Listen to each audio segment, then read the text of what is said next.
अपना नाम बताइए। मेरा नाम मंजुलता है, मैं दिल्ली की ही रहने वाली हूँ और मैं यहीं पे ही जन्मी भी हूँ। बेसिकली मेरा यही है कि अगर हम 3 करोड़ की आबादी दिल्ली में रहते हैं तो एटलीस्ट इस मूवमेंट को इतना बड़ा कर दें कि धर्मेंद्र प्रधान को इस्तीफा देना ही पड़े और ये उनकी अकाउंटेबिलिटी होनी चाहिए कि इतना बड़ा जो क्या बोलते हैं नीट का पेपर लीक हो रहा है, इसमें जो बच्चे सुसाइड कर रहे हैं वो बच्चे रिस्पॉन्सिबल नहीं है। पूरे पेपर को लीक कराने के में ये धर्मेंद्र प्रधान की जिम्मेदारी हुई है कि वो उन्होंने लीक पेपर क्यों नहीं लीक कराया है। क्यों हमारे क्या बोलते कि हम लोग क्या आम लोग क्या बोलते जीने लायक नहीं है, हम कीड़े मकोड़े, हम कॉकरोचेस हैं। इन लोगों के बच्चे पढ़ते हैं विदेशों में और हम यहाँ पे सरकारी स्कूल में भी ढंग से ना पढ़े, हम कोई काम नहीं कर सकते हैं यहाँ पे रह के। इनके बच्चे हैं वीआईपी कल्चर में रहते हैं, वीआईपी गाड़ियों में घूमते हैं, बड़ी बड़ी गाड़ियों में। ये हम यहाँ पे रह के हम अपना टैक्स पे करते हैं और ये हमारे टैक्स का बिल्कुल मिसयूज करते हैं। हमारे टैक्स के, हमारे देश के लोगों का जो टैक्स होता है उसको अपने पे खर्च कर रहे हैं, अपने पे खर्च कर रहे हैं, अपनी जेब भर रहे हैं, अपनी जेबें भर रहे हैं। क्या फायदा हम लोगों का टैक्स देने का जब हमारे टैक्स का कोई यूज ही नहीं हो रहा हम लोगों के लिए, आम जनता के लिए। सब कुछ तो इन्होंने खत्म कर दिया धीरे धीरे। ये क्या एनवायरनमेंट को भी खत्म करते जा रहे, पेड़ पौधों से ले लो, चाहे वो गाड़ियों से ले लो, चाहे वो सड़कों से ले लो,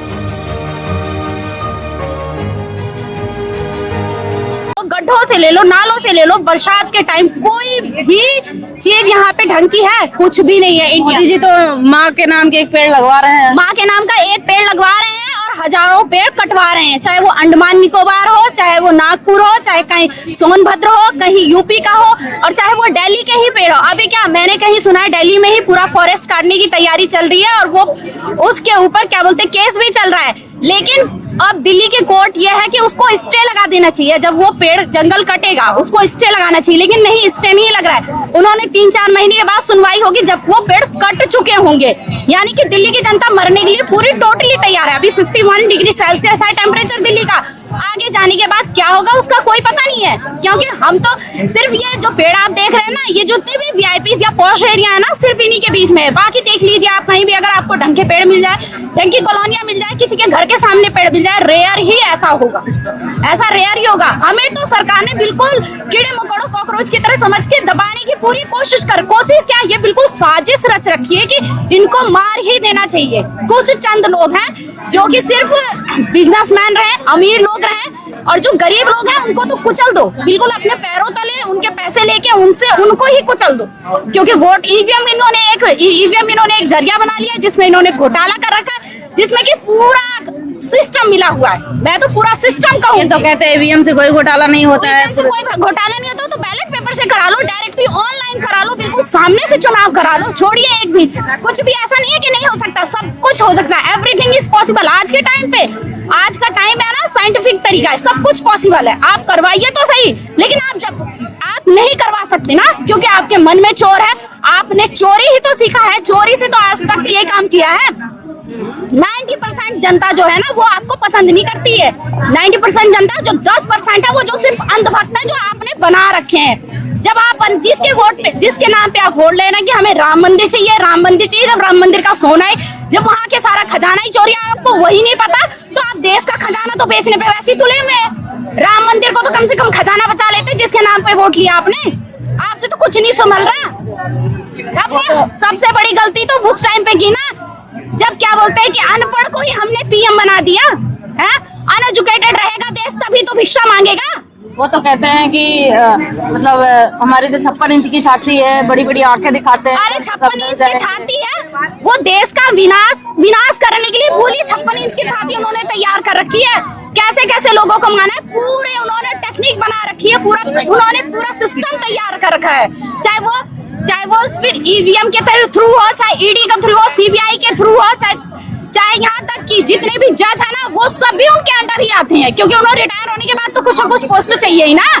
मैं तो ओपनली बोलती हूँ, सबके सब बिके हुए, पूरा सिस्टम बिका हुआ है, अंदर से खोखला हो चुका है।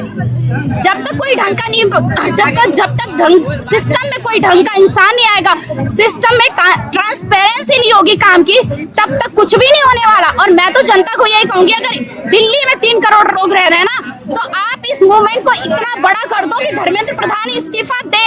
उसके साथ साथ इनकी एक चेन शुरू होनी चाहिए, सिर्फ धर्मेंद्र प्रधान नहीं, इनके पार्टी में बीजेपी में सारे क्रिमिनल्स तो बड़े बड़े, कौन नहीं गुंडा है, कोई भी, मैं किसी का पर्टिकुलरली नाम नहीं लूंगी, लेकिन अगर किसी की लिस्ट निकाली जाए ना, सबके सब गुंडे बड़े हैं, एमपी से लेके एमएलए, सांसद, पीएम, सबके सब, सीएम सबके सब है, जितने भी राज्यों में इनकी पार्टियां चल रही हैं।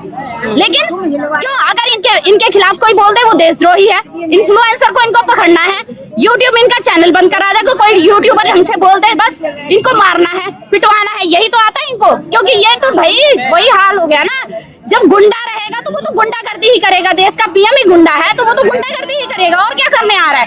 कोई ये नहीं देख रहा, कोई इंसान हमारे लिए अमेरिका से बैठ के, हम उसे क्या पड़ी है, वो अच्छा खासा अपना कमा रहा है, पढ़ रहा है, लिख रहा है, कुछ टाइम बाद उसको अमेरिका की सिटीजनशिप मिल जाएगी, उसने क्या करना है यहाँ आगे। लेकिन नहीं, वो सोच रहा है कि देश की जनता की जगाना है, क्योंकि वो सोई हुई जनता को हमको जगाना है। आज नहीं बोलेंगे तो ये कल हम आने वाली पीढ़ी का जीवन बिल्कुल तरह बर्बाद होने के ऊपर है, बिल्कुल बर्बाद हो जाएगा। वो इंसान अमेरिका से आ रहा है, कोई हमारे लिए अनशन पे बैठा है, तो क्या ये लोगों को नहीं दिख रहा है। मैं लोगों को भी अवेयर करना चाहूंगी और ज्यादा से ज्यादा लोगों को कहूंगी, आप दिल्ली में आइए, अभी सिर्फ जंतर मंतर पे हो रहा है प्रोटेस्ट, आप संसद से सड़क तक का घेराव कीजिए, क्योंकि हमें ये लेना पड़ेगा धर्मेंद्र प्रधान। ये क्या पागल समझ के रखा है हम लोगों को, जो बच्चे मर रहे हैं पागल हैं, 20-20, 22-22 घंटे पढ़ते हैं, वो क्या पागल है? आप ऐसा करिए, किसी अनपढ़ को बना दीजिए डॉक्टर, और उसके बाद वो छोड़ दे किसी के पेट में कुछ भी, किसी को गलत दवाई दे दे, किसी को कुछ भी कर दे, तो ठीक है, मरना है तो जनता तो ऐसे भी मरनेगी। अगर मारना है तो उनको सीधा डायरेक्टली मार दीजिए ना, घोटाले करके क्या मारना है। वो तो कह रहे कोई घोटाला नहीं हो रहा, हवाई जहाज से पेपर जा रहे हैं, हवाई जहाज से जलवा दे चाहे किसी से, घोटाला तो वैसे होगा। अभी कल परसों महाराष्ट्र में हुआ ना पेपर, टेट का पेपर, वो लीक हो गया, रुकवा लीजिए पेपर जितना रुकवाना है, लेकिन जो होना है, जो घोटाले करवा रहे हैं ये उसमें भी शामिल है। इनके बस का नहीं है घोटाला रुकवाना, तो जो काम आपसे हो नहीं रहा है, जो काम आप कर नहीं सकते, क्यों उसको जबरदस्ती अपने ऊपर थोपे में। आपको इस्तीफा देना ही बेहतर है। तो मैम आपका क्या कॉन्सेप्ट आया है? आपका नाम पहले बताइए। मेरा नाम प्रिया भारती है। अच्छा, हाँ, मैं भी यही से, हाँ, दिल्ली से ही। तो आपका यहाँ आने का मेन कॉन्सेप्ट क्या रहा है? जैसे कि यहाँ तो सब प्रोटेस्ट कर ही रहे हैं। हाँ हाँ, बिल्कुल बिल्कुल। तो आप किस नजर से देखती है इस प्रोटेस्ट को, और इसमें कितना आप समर्थन देना चाहती हैं? मैं कितना इसके साथ हैं आप? हाँ, बिल्कुल मैं बताती हूँ, मैं बिल्कुल साथ। मेरा भाई है, मेरे भाई को 5 और 6 ईयर हो गए हैं, प्रिपरेशन कर रहा है वो। किसी भी पेपर में, अभी इनका एनटीपीसी का हुआ था, ग्रेजुएशन का ही, इन्हें 120 की कट ऑफ थी, 120 मार्क्स 120 का था, तो इनको कट ऑफ बनाई थी 120 की, इनने बनाई 100 की। किस लेवल पे बनाई भाई तुमने? तुम्हें पहले ही बताना था कि भाई तुम 100 नंबर के करो, जितना कर सकते हो सही।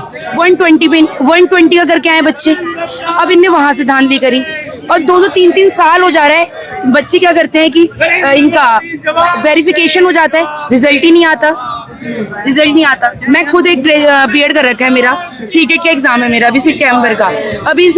अभी लास्ट ईयर यूपी टेट का लीक हो गया था पेपर, अभी 2 या 3 को है। क्या भरोसा है कि वो पेपर लीक नहीं होगा? क्या भरोसा है? नहीं है कुछ, कोई वो नहीं है। मेरा सितंबर में क्या एजुकेशन, लोग बहुत आसान से कहते हैं, अरे यार तैयारी तो कर रहे हो, मेहनत नहीं कर रहे हो। क्या भाई मेहनत क्यों नहीं कर रहे? मेहनत करते, रिजल्ट आते हैं, उसमें अंदर से धांधली हो जाती है। आईबी का एग्जाम था, आईबी का हुआ था, सेक्रेटरी असिस्टेंट का एग्जाम हुआ था। इनने सारी चीजें करी, इनने क्या नाम है कि पहले इनने बोला कि तुम्हारा रिटर्न है, 3 स्टेप करने, चलो कर दिया। अब रिजल्ट का इंतजार कर रहे हैं, बाद में पता चलता है अंदर ही अंदर जिसकी पहुंच थी उसने ले लिया। तो ऐसा क्या करना चाहिए कि ये सब रुक जाए? ये प्रोटेस्ट तो हो ही रहा है, लेकिन प्रोटेस्ट से कोई फायदा नहीं मिल रहा है, तो इसके अलावा क्या करना चाहिए? रिजाइन से भी नहीं होगा कि हम इनका रिजाइन ले लेते हैं तो ये खत्म, नहीं, रिजाइन से भी नहीं होगा। ऐसी सरकार को निकालना ही बेटर है। ऐसी सरकार का जब बोलते नहीं तानाशाही हो जाती है तो हमें करना ही पड़ता है, तो ऐसी सरकार को, इस सरकार का गिर जाना ही बेटर है। तो मतलब कि जरूरी एजुकेशन ऐसे थोड़ी ना। अब आप बताइए, हर कोई यूट्यूबर, हर कोई रील तो नहीं बना सकता ना। एजुकेशन क्यों ली फिर लोगों ने? हर कोई यूट्यूबर बन जाएगा, हर कोई रील ही बनाएगा, तो पढ़ेगा कौन? डॉक्टर कौन बनेगा? इंजीनियर कौन बनेगा? बिल्डिंग्स कौन बनाएगा? टीचर्स कौन बनाएगा? हम ही तो टीचर्स बनेंगे आगे चल के। ये भी तो जैसे कि आप कैसे ये गारंटी ले सकती हैं कि आने वाली सरकार नहीं करेगी ऐसा? हाँ नहीं, मैं ये भी गारंटी नहीं दे, पर इस सरकार से तो हमने देखा है ना हमने तो चलो उस मैं पूरी तरह से बदलाव चाहती हूँ। बदलाव चाहती हूँ। अब मुझे ये बताइए, हमने इसे क्यों चुना था? इन्हीं सब चीजों के लिए तो चुना था कि कांग्रेस हटेगी तो ये हमें देगी। इनके लोग तो कहते हैं कि रोजगार। क्या पहले की सरकार में नहीं होता था? पहले की सरकार में होता, हम मानते हैं ना। होता तभी तो सत्ता परिवर्तन किया। सत्ता परिवर्तन कर, आप ही लोग तो कहते थे कि कोई लीक नहीं होगा पेपर, हम रोजगार देंगे। इनके तो वादे थे ना सारे। 2 करोड़ तो 2 करोड़ इनने कितने वादे करे हमसे? पेपर लीक नहीं करेंगे, हम आपको रोजगार देंगे, हम आपके अकाउंट में पैसे देंगे, इतने लाख 15 लाख देंगे, हर चीज कह रहे थे ना ये। अभी भी तो दिल्ली में आई है लोग, इनने कितनी वादे करे और सारी जगह बुलडोजर ही चल रहा है। हर जगह देखते गरीब रो रहा है। तो ये क्या है फिर ये चीजें? अब आप बताइए। तो हम तो चाहेंगे ये सरकार गिरे, हम रिजाइन से ही मतलब, मैं तो चाहती सरकार ही गिर जाए। मेरे तो रिजाइन से भी कोई वो नहीं, रिजाइन देने का दूसरा आ जाएगा, वो भी ऐसे ही हो तो क्या होगा? फिर भी इसके लिए कुछ तो कदम उठाना चाहिए, कुछ ठोस कदम। पर ये है ना कि लोग बस रील के द्वारा वायरल कर देंगे तो उससे कुछ नहीं होता। सर आप क्या लेके घूम रहे हैं? क्या लिखा है आपने? रामदान की लूट है, लूट सके तो छूट है, सारा टॉप सिस्टम धूर्त है। तो इससे आप क्या मैसेज देना चाहते हैं? इधर आइए आप, बस आप लेके घूम रहे हैं। अच्छा, सिर्फ उठ गया? कहाँ गुंडे बैठे हैं? दिखाइए तो, अब इधर आइए तो आप। अब बताइए, इन गुंडों से लोगों के अंदर इतना खौफ आ चुका है कि वो अपना फेस रिवील नहीं करना चाहते हैं। नहीं, पूरे वायरल हो गई तो फोन है, तस्वीर पड़ना, फोन में फोटो ले लो, फोन में फोटो ले लो। अच्छा ठीक है, पेट पकड़ ले, हंसते तो पेट में आप दिखाइए, आप दिखाइए ऐसे कर। नहीं तो अपना फोन ले लो ना, पढ़ना। नहीं नहीं, आप दिखाइए ऐसे। हमारे वीडियो में हमारे दर्शक भी पढ़े, हम भी पढ़े ना, लाइए अब दिखाइए, बस पास ले आके और थोड़ा पास। इसमें क्या हुआ? ये सभी देखेंगे कि जो सर ने कविता लिखी है इसका क्या क्या शीर्षक रहा है। अच्छा तो ठीक है, आप सभी लोग इसको पढ़िएगा जरूर, सर का क्या कॉन्सेप्ट है और आप लोगों को क्या मैसेज देना चाहते हैं इससे। ठीक है सर, 2 पेज है। ठीक है, ये रहा सेकंड पेज, आप लोग इसको भी पढ़िएगा। सर ने बहुत मेहनत से लिखी है और आप सबको जागरूक करने के लिए ही लिखा है, तो प्लीज आप लोग जरूर पढ़िएगा इसको। ठीक है सर। गाना बना दे, पढ़ो, सुना कि नहीं? बोली ना स्टेज पे। नहीं मैंने नहीं सुना, मैं सुनूंगी जरूर, मैं सुनूंगी जरूर। अरे तो अपना फोन में ले लो, तस्वीर पढ़ना। यहाँ पे लिया है ना? हाँ यहाँ पे मैंने लिया। ठीक है सर, धन्यवाद, आपने दिया अपना कविता। निर्धनों को धमकाएंगे, धनवानों की आग सिर आगे सिर झुकाएंगे, अपने मन की कहते जाएंगे, अपनी मन की मर्जी करते जाएंगे, सारा सिस्टम अपने बस में करते जाएंगे। जो आवाज उठाएंगे उनको गुंडे से पिटवाएंगे, उनको आतंकवादी बताएंगे, उनको पाकिस्तानी बतलाएंगे, खुद पाकिस्तानी बुलडोजर से आकर दिल्ली की सत्ता ढाएंगे। बहुत अच्छी कविता है सर आपकी। हाँ, कोई बात नहीं है, इसको सही किया जा सकता है। जी निकालो ना कंप्यूटर नाम से, हिंदी का सबका चलेगा।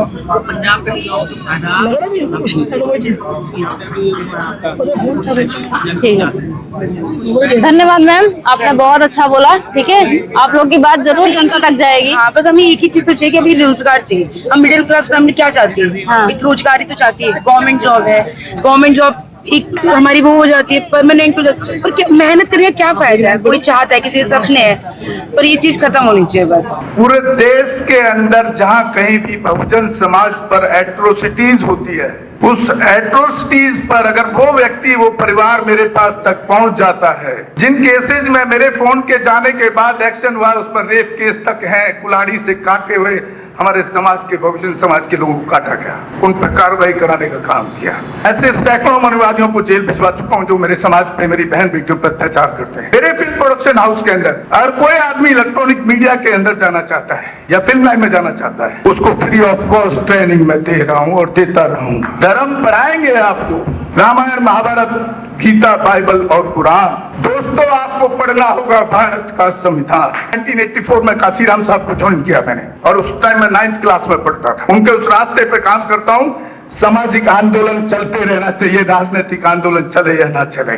ना बिकता हूँ, ना मुझे कोई खरीद सकता है, ना समझौता करता हूँ, सिर्फ 18 घंटे काम करता हूँ। जब तक मेरे समाज के, बहुजन समाज के पीड़ित व्यक्ति को न्याय नहीं मिल जाता, तब तक मैं बाबा साहब के विचारों और संविधान पर चलता हूँ। 9810085714।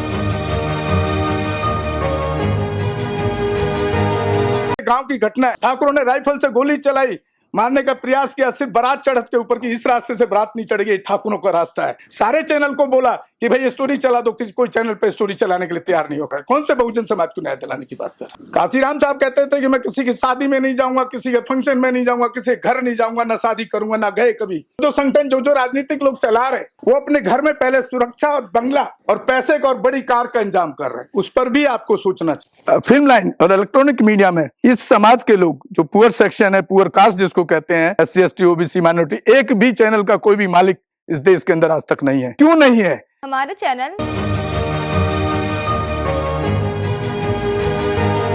लाइक, शेयर, सब्सक्राइब देखना मत भूलिएगा। इसी के साथ आप लोगों से विदा लेता हूँ। जय भीम, जय भारत, जय संविधान, नमो बुद्धाय।